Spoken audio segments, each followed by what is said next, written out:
It is often said, where is love, there is also pain.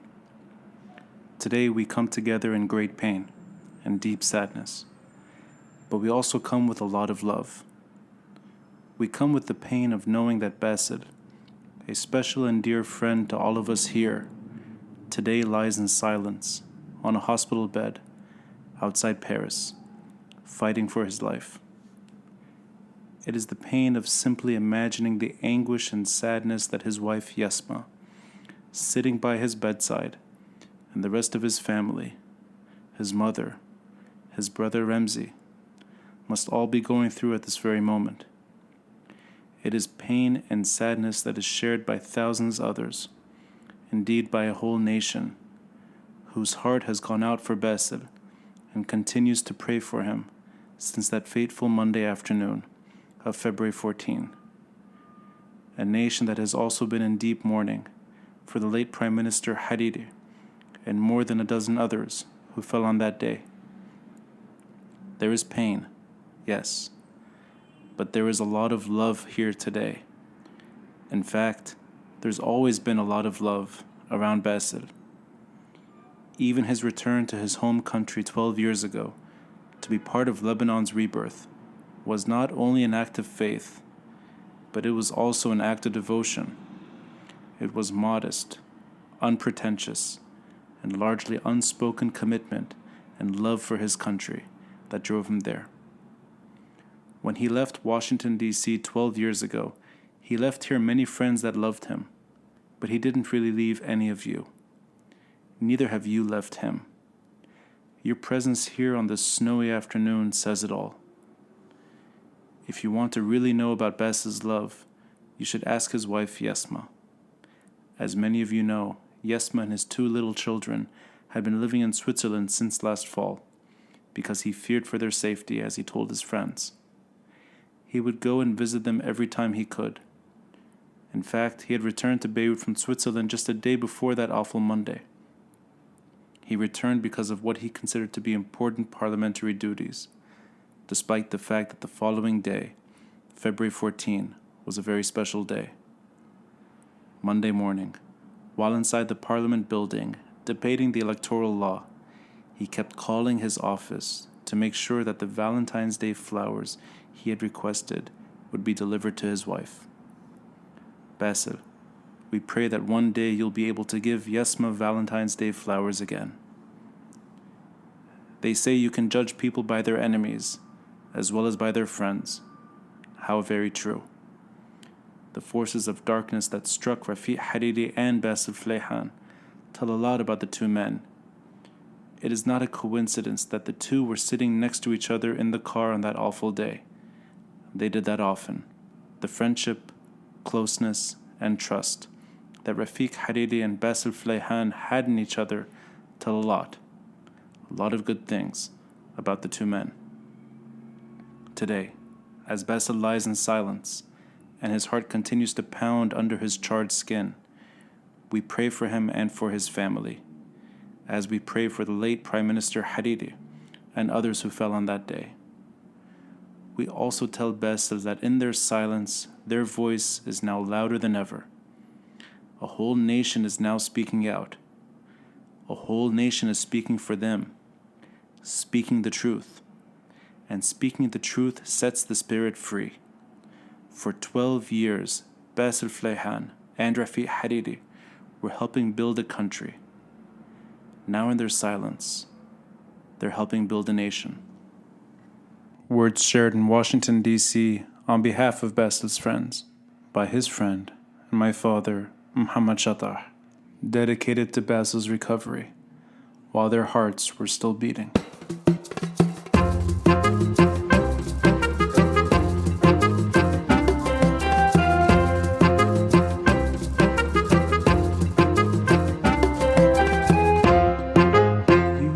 Met in the U.S.? Yes, even though we were neighbors in Hamra. Oh, you were neighbors in Hamra? But we never met. And his cousin, they are cousin of my cousin. Wait, sorry. I mean, we're not related by blood. Yes. My cousins, they are his cousins. Through different parents? Yes. Okay. Well, that's half of Lebanon, right? Yeah. Right. And we were living next door. Really. So you were, as sort of your youth, you were living side by side. I mean, not side, in Like like literally Hamra facing each Street, other. Yes. it's Yeah. a tiny. Uh-huh. So you have this building, Yes. and facing the other building. We were on the third floor, and I think they were maybe 4 or 5. But I mean, So during conflict, you were neighbors in Hamra. Yeah, we're littles, but yeah. Did you know each other then? No. No. So you found out later that you were living side. I met him in the yes, exactly, Okay, in the US, yeah. and we met through families, and some of his friends. Yes. I met them, through IC and the Brumana, and in the time of '82 when there was like. Right, during the Israeli. Exactly. So we left to to Brumana, and like the young. Right. All the young generation starting to hang out together and play cards. But you knew each other and didn't know each other at the same time. I mean, you had friends who overlapped. Friends, but we never talk about or weren't the first comment. name basis. That's no, Bassel. no, That's no, Yasma. No, nothing like that. Okay. So I moved to US with my cousin. And our Who's cousins. his cousin too? Yes, and the cousins. Not his cousin. No. Okay, different one. No, right, different one. His cousin, which is his cousin of my cousin, living in Boston. So I said, "Oh yeah, we have the cousin living in the U.S. Bassel Fleihan. He can show you around." And this is when exactly? What? 19? It was in 90, if I'm recalling, 92 or 93, January 93 maybe. I'm only asking because that is my first memory of Bassel.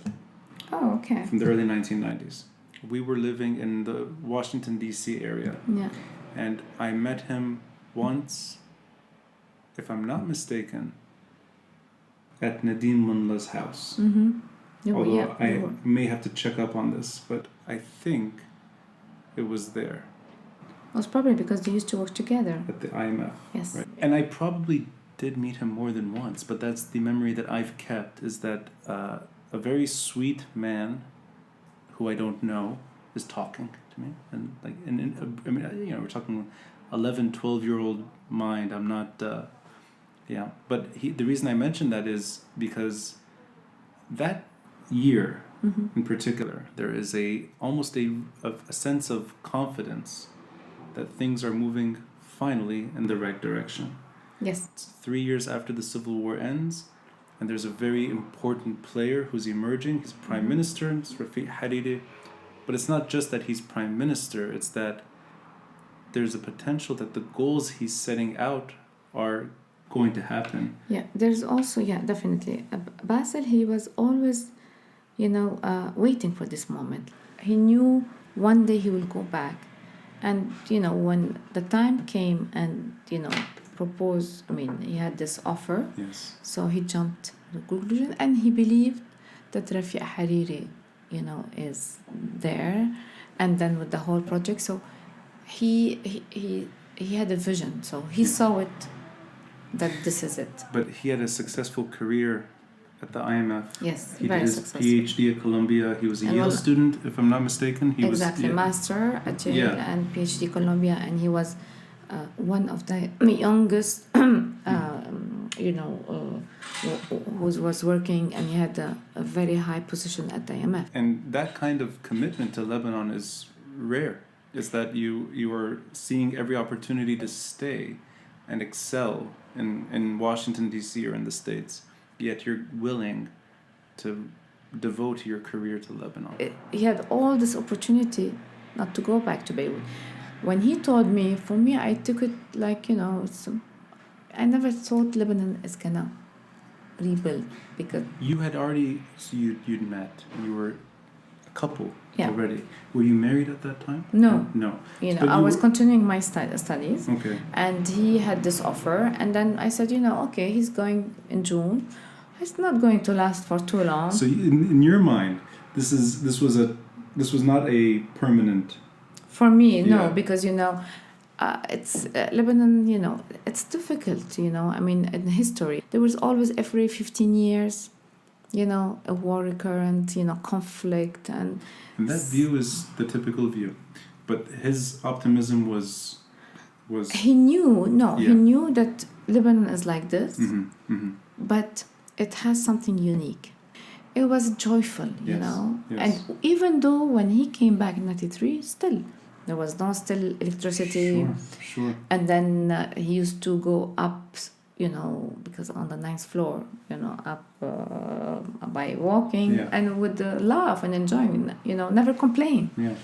So, but for me, I thought, okay, he's gonna go, he's gonna try 4 or 5 months, and you know, he will Yeah. come back, and that's it. Well, no, I ended up. So you moved. So you later. I moved to moved, Beirut, yeah. But the IMF crowd is special. These are people that they're given access to the world, but their passion is home. It's nowhere else. Because also, what was important, his experience at IMF. Usually, IMF lend, you know, money to countries. Right. Now he's gonna play Yes. the way around. Yeah. You know, so in the And there's no better person to know the inner workings. exactly. Than, And at the end of the day, he always say, you know, go get the experience outside and bring your experience to your own country and Yes. improve your country. His optimism, I think, radiated in very unique ways. Aside from economics and finance, I was stuck.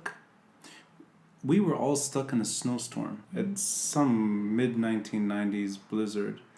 We're all renting chalets next to each other. Yes. So Bassel's chalet, Uh-huh. your chalet, Oh, yeah. is at the With end of the Nadim, hall. yes, Nadim's of on the course, right, we're yes, in the yes. back. And Yeah, I don't yeah. know if you were there. Maybe you were. Yeah, I used to go, but I used to study. Okay, so you were studying. Yeah. I have this very, very vivid memory of Bassel and Nadim, but really Bassel, with the snow sledge thing. I don't know what it's called, the sickle, Yeah, where they're like he's just removing the snow and the ice from the windshield. yeah. And he reaches our car and he's doing it. And I have a photo of this, Ah, of that's him just, nice. you know, grabbing the snow and making it, yeah. And he's smiling. Now that is during a blizzard. We're all stuck in, you know, we're trapped. And he's in a good mood. Always. Yeah. And I remember that, this is my adolescence. I'm not, these memories always tend to be positive and they're fond memories of a happy person. Yeah. And I was unaware of what it was back then. Politics, I don't know. I mean, you're a kid, you don't really appreciate Yeah. what's happening in the background. You just see somebody living down the hall who's always in a good mood. Good mood and sense of humor, and always he used to turn the things in. I found he was a bit sarcastic in the right way. Yes. Yeah, and But he never let- cynical, but No. Sarcastic, but he never let anyone to get to know about his life. He knew everything about everybody else, but Right. no one knew about him. In the private sphere, you And mean? the private, yeah.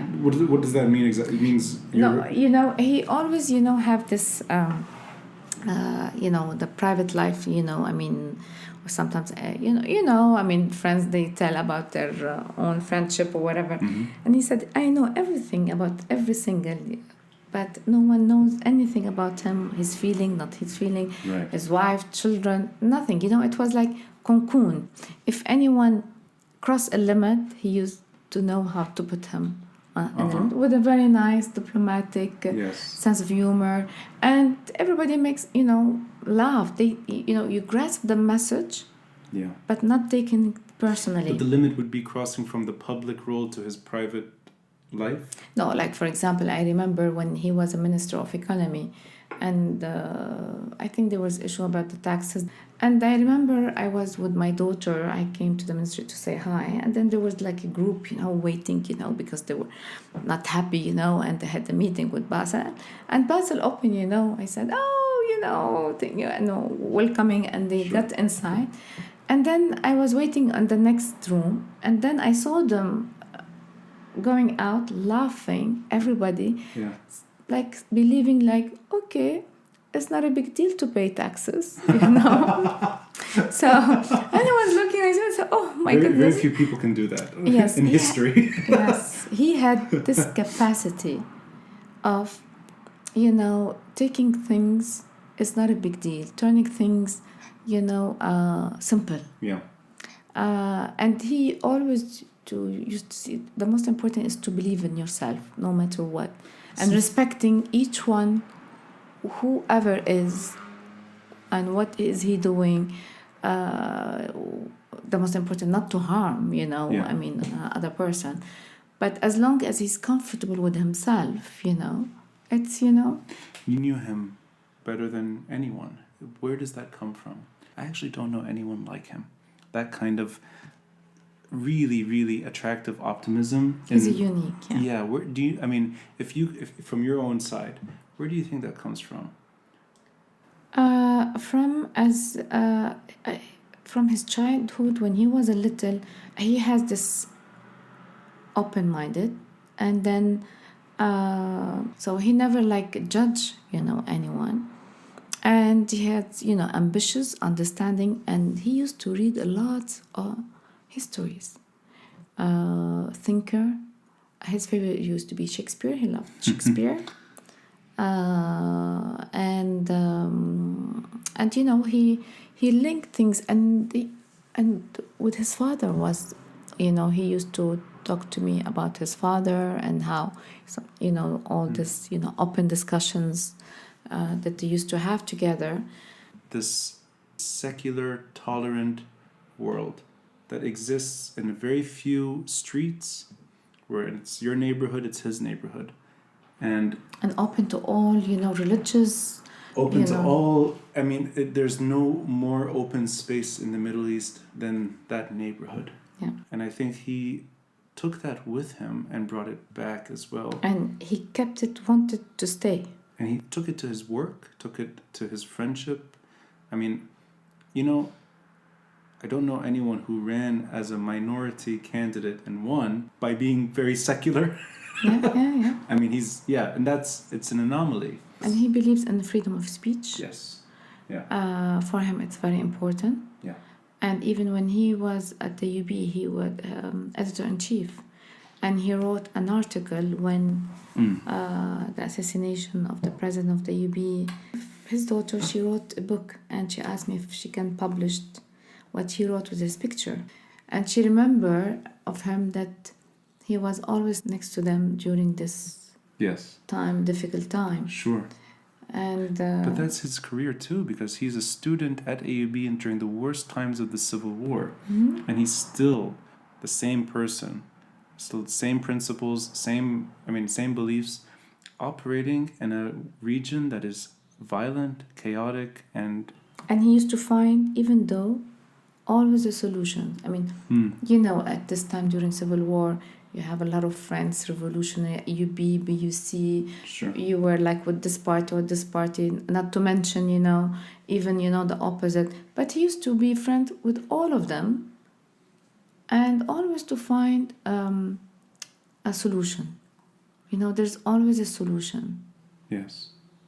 And he took that decades later to a ministry in the government. Mm-hmm. It's the same kind of problem solving that is very difficult to achieve in Lebanon. And that's why the Institute of Finance, the way he created, when all of this ministry, the employees, a lot of employees, it's archaic, it's been a long time, it needs reforms. And he was thinking, what he can do, because for him to lay down people, this is not a good option. Yeah. Because you create crisis, So what it could be to create some kind of institute to reform. And always he puts it in a way, he's there without being there. Right. And that's why, to set up this institute, Bassel Fleihan. Well, it's fitting that they named it after him. Yes, exactly. So that was his view, yes. Not to reform, and maybe those who has the retirement age, to give the chance to the young people. Right. So you don't create a crisis, and then you create motivation. Someone who working in accounting, you can move him into legal aspect, or it's So he saw potential in that sector, the youth, and he saw that in the 1990s, and we're jumping a bit now, but let's go back to 2004. You're in Geneva. Mm-hmm. Did you sense that the same kind of passion was still there, that kind of hope? Or, and I'm talking about him personally, not necessarily what was happening in Lebanon. I don't know. Yeah. I think the hope was there. It was permanent. Even though he had a little bit, not fear, but there is like, you feel like the time was quite what you call hot, shaky, you know? Yeah. And then we're just waiting for the parliamentary election to finish. And it was on Monday, and he had 2 tickets. Either he will go back Sunday or Tuesday. Okay. And then when he called and Rafik Hariri, he told him, no, the session's still on. Because I told him, I'm sure, this session's going to be on, but nothing's going to happen. Because, when I see the vision and the whole complications, I see it's complicated. It won't be solved like this, So he said, maybe not, but I have to be there, I have to be next to him. So, but he said, don't worry, it's only a short period of time. And then he was supposed to come back for my birthday, and he told my daughter that, be good to mommy, I'll be back in 2 weeks. And so he left on Sunday. So Monday he called me in the morning, because it was the Valentine. Yeah. So he was preparing a surprise. So the whole team were, on this site to send me flowers. And then he didn't want to go to the lunch at Rafik Hariri because he was hosting lunch at Beirut. Yes. He said, no, okay, come with me. We'll discuss things. And then you go back after. So, and when he, with my husband, with Bassel, when he takes Bassel, he doesn't like no one to be in the car. Yeah. So that's why Rafik Hariri was driving and Bassel was next to him. Yeah. And the whole convoy was behind. And this is what happened.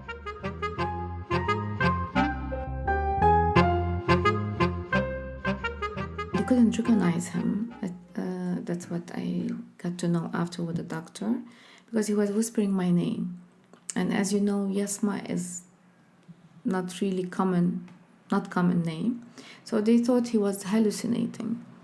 So they took his ring, and then they saw my name, and then they asked him, which year to get married? He said it. And he said, call Yasma. Wow. And that's the way. So, and so they called me, but they didn't tell me exactly what's going on until they decided where they're going to send him, to Paris or to the US. So, so for me, it was, an important to see what's going on. So, and then they decided to go to Paris to send him. And they did, friends of mine organizing, the tickets, helping me. Because, it's becoming like, like a machine. Yeah. So, and I wanted to have my mind, to have all these decisions, because when he arrived with the plane, Hariri's plane. Yeah. And this plane, it was a new plane. Bassel was telling me, before he gets the plane, he was telling me, oh, you see, he just received the plane. It's a fantastic plane. It's a huge, this sitting room, you see, it can be transformed into intensive care. He was amazed by this room, that it can be transformed in intensive care. And few months after, this intensive care was used for him. Yeah. So, and so when I got in, he heard my name because he was sleeping, so he moved his feet. And I know he knew that when I'm here, I will not leave a second, to get to know everything, what's going on, what's happening. So, and he went to the hospital, and since then I didn't leave him, not even a single minute. And he survived 64 days. They succeeded. He was conscious at a certain time. We were able to communicate. Yeah. to communicate, not because he had that tracheotomy, so he couldn't speak, but with letters.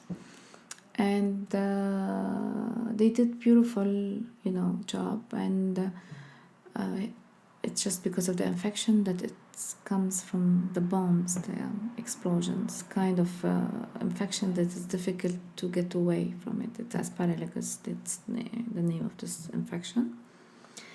And but whoever came after him, usually they never went into treatment because there was no chance. 95% third degrees. And after what happens to him, because we succeeded, everything, he didn't lose any single thing. They follow the treatment, what they've done on Bassel, and they survive, whoever came after. Even he left his marks at the hospital. And I'm still in contact with them, some of the staff at... it was like everybody puts, and it's becoming not only, in the science, but the human love and cares that you give, Yeah. And that's what Bassel, he was the smiley face, the loving, the caring, the humble, the, take things, easily. I mean, it's never impose anything on anyone. Yeah. But in the meantime, he used to be very firm. But he was not corruptible one bit.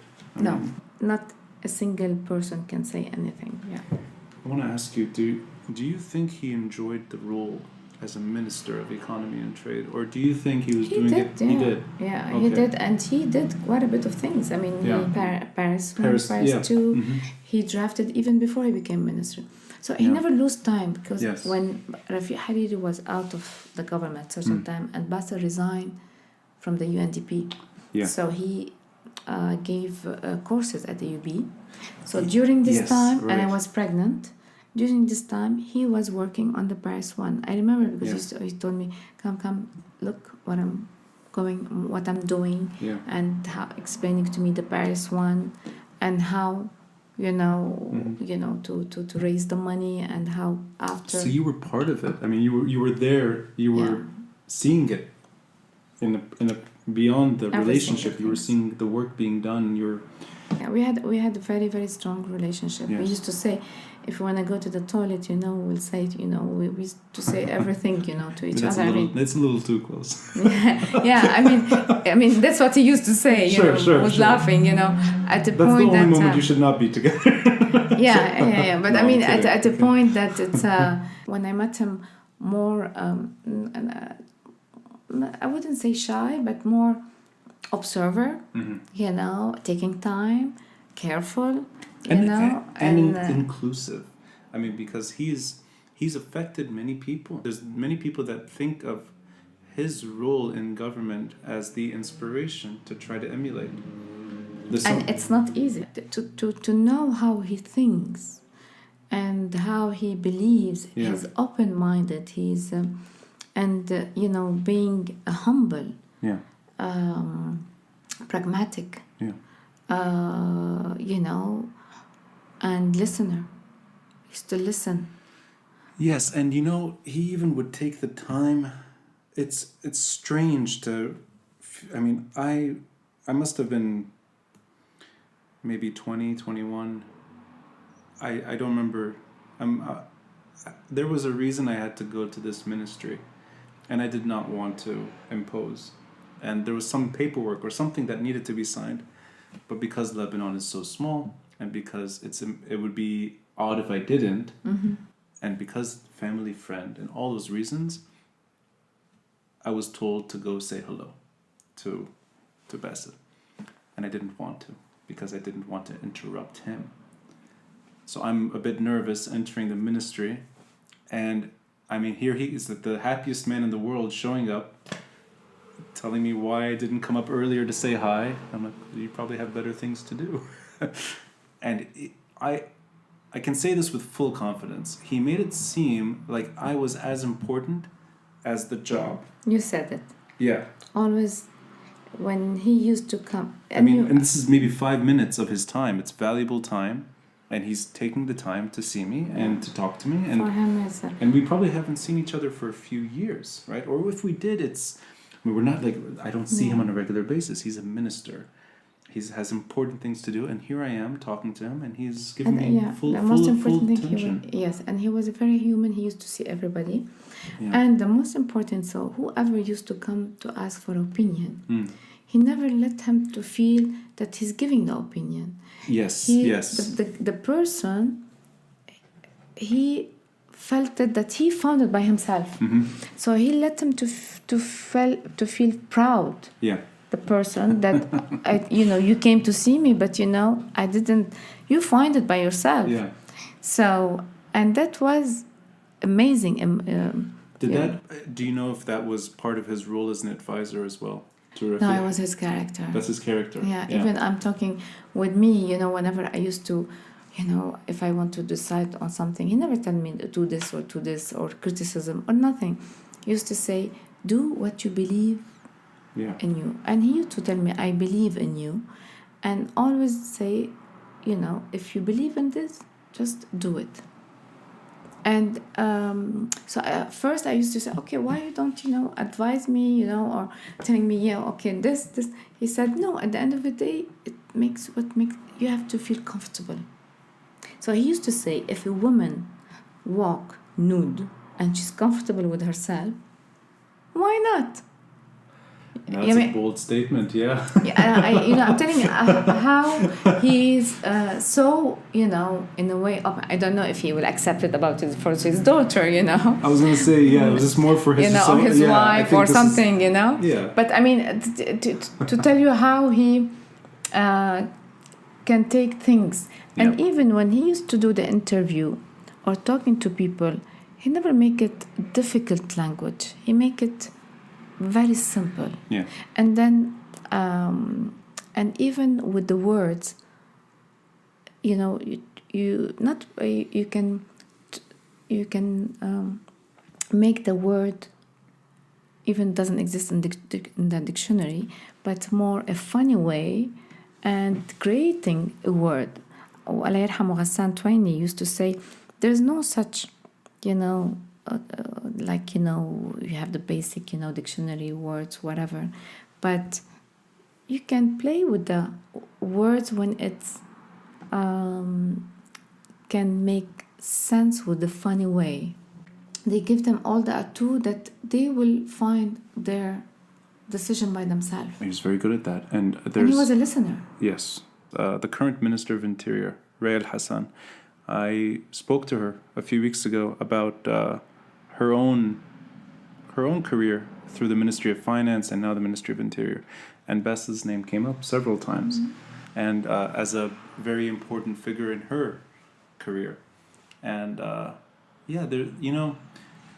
it's a shame that they were not able to reach their full potential. And in a way, Lebanon has not been able to reach its full potential. But I want to maybe gauge your mind on something very simple. Do you think we will ever see a Lebanon that is more reflective of what they wanted?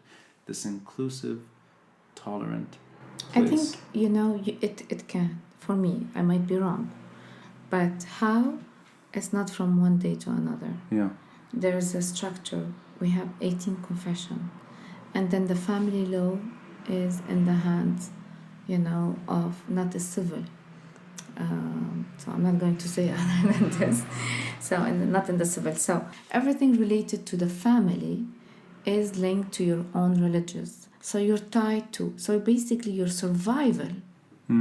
You're giving your existence based on the religious deciding. Yes. So, and it goes. I'm not feminist, whatever, but it goes by holding on the article, citing the woman's right. There's no woman's right. Yes, there is, if she's going to give us a hassle. And I think the only thing that we can move slowly is to start to give specific, precise, because the article in the old religion, it's for the family law or women's right, so general. so you can interpret it the way you want. Mm. But if you give very specific, each religion, let's say, and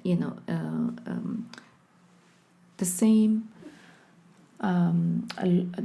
rights as the man, especially in case of children, in case of inheritance. I mean, the girl doesn't get like the man, or all of these, regulations.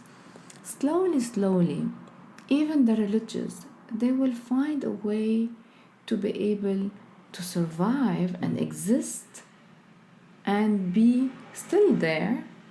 And then you can give, this bridge to the young generation to have a say in the government. Mm-hmm. You know what I mean?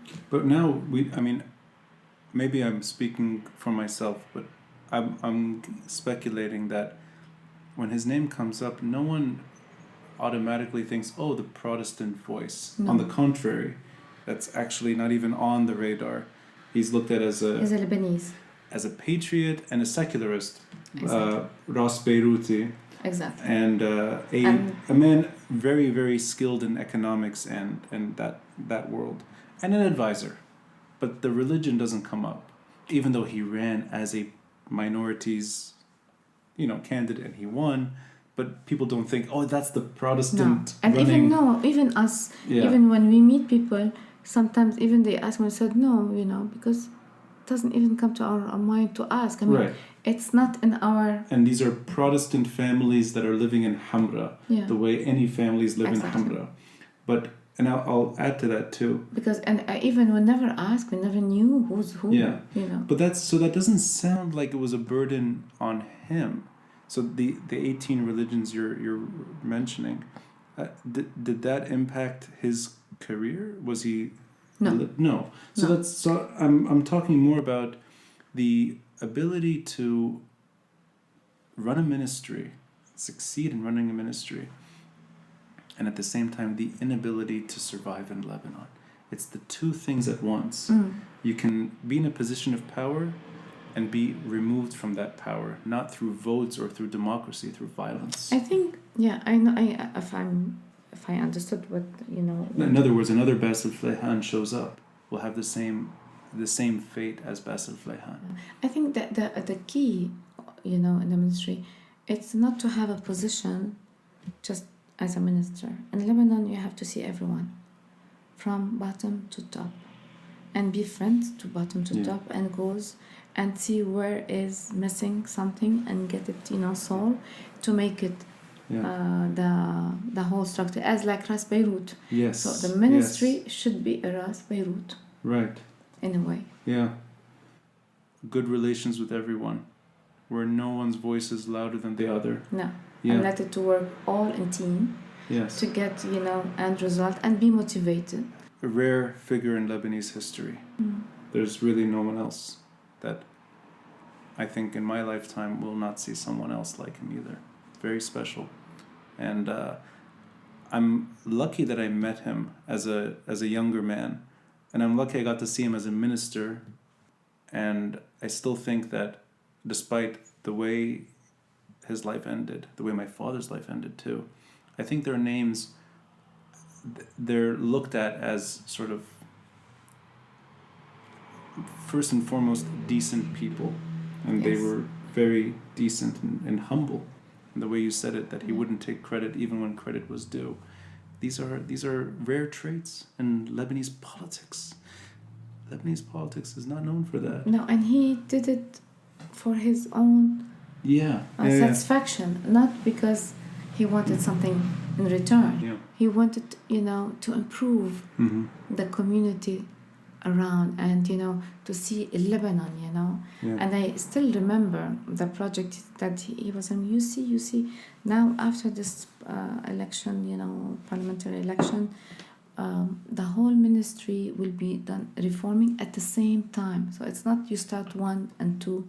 So he had the vision, he has the idea, he has the whole... Yes. But, he's not here. So, But he saw the broader picture in Lebanon. And he told me that Lebanon it will become again the center of the whole region. It's just, isn't it so sad now to have those words from 20 years ago, 15 years ago, and we are now watching this country lose that standing so fast.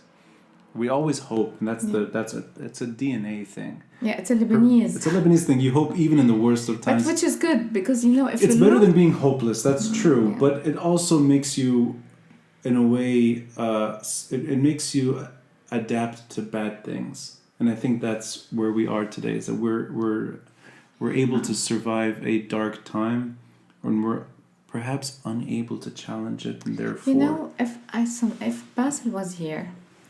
If I will tell him like this, because I'm also was more pessimistic also, he would tell me, the whole world is going through a dark time, maybe a different dark time. Yeah. But if you see in Lebanon, at least, you can always manage to do things with this, spirit. Mm-hmm. And he is not wrong, because, I see the more, I'm not saying that, it's going to be perfect, whatever, no. But, like, for example, if I talk to someone in Lebanon or need something, there's always someone there.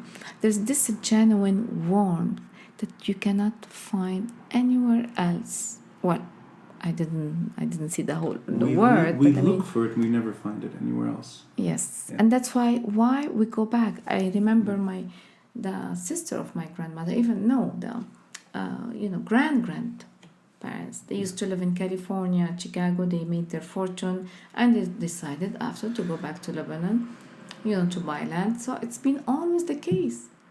Lebanese leave abroad for studying, to make money, to make business, and then after they want to come back. And that their destiny lies there, because they have the skills to take them away, clearly. They excel abroad, but they don't feel at home anywhere but Lebanon. Yeah. And that is something very special. And that's what I learned from Bassel.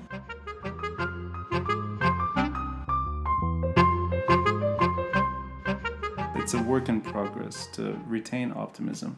When you've been so close to tragedy, it becomes harder. But I think you're providing a good example of to continue being hopeful against the odds. Yeah, and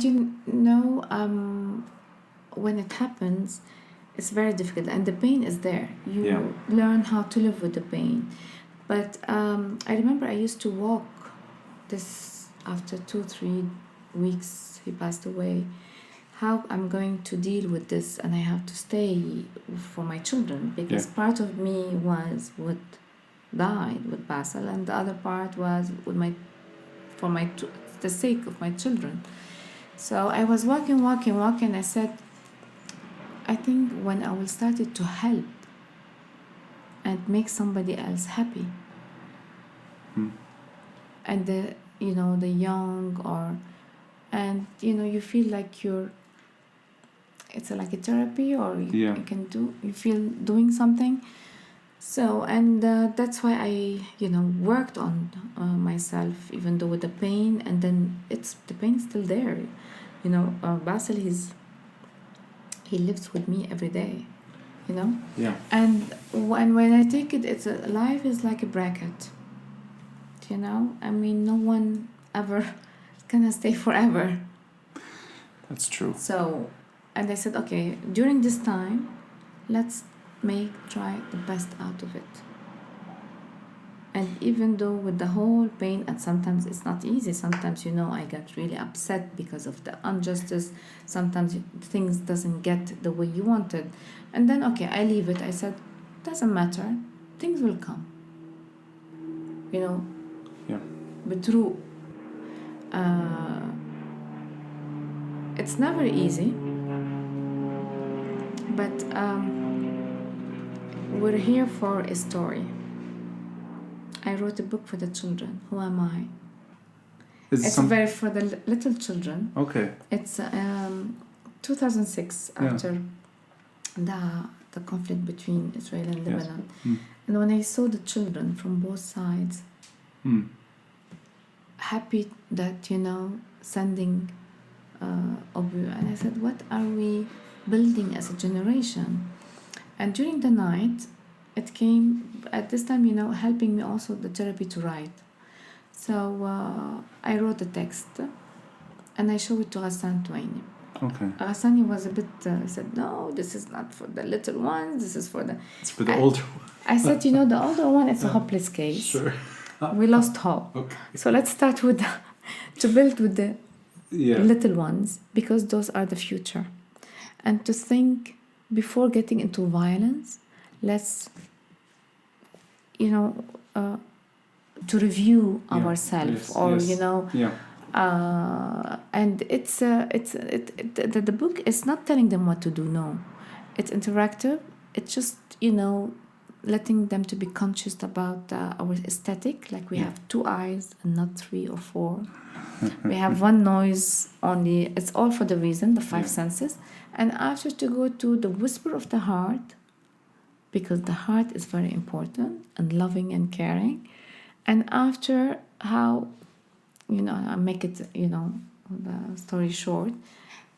What would you like to have your story to be? I mean, you draw your noise, you draw your who you love. So this inclusivity, it's the same principle. It's that these are the common things, and let's build from there.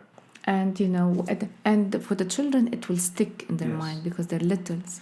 But it seems that you and Bassel were meant to be together because you're from... That's what he said. I sense it from talking to you that you're both of the same...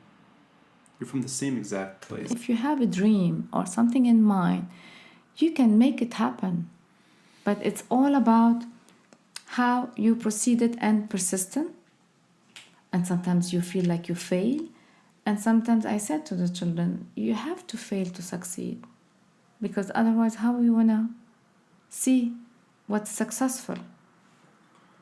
And Lebanon and Beirut, if the young generation, they wanted to make it happen, it can start it from street by street. There's an architect I actually spoke to recently, Mona Al-Halla. Now she runs AUB's Ras Beirut initiative. Yeah. And that's how she operates, street by street, ground up. And she's doing tremendous work. Of course, it's a very difficult process. And she also described the ultimate goal, which is a shared, a renewed faith in community, which is not there at the moment, or it's not where it should be. That it's the obstacles are severe.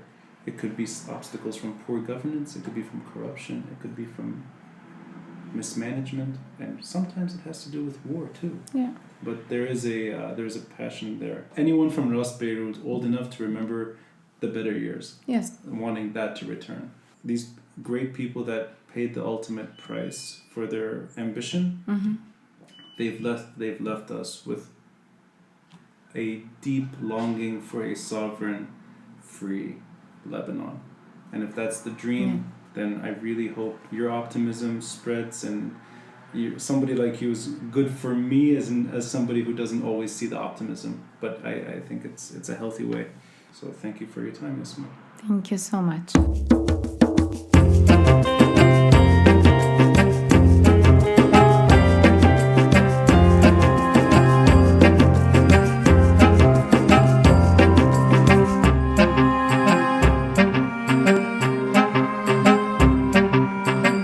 And that wraps up the first 10 episodes of the Beirut Banyan.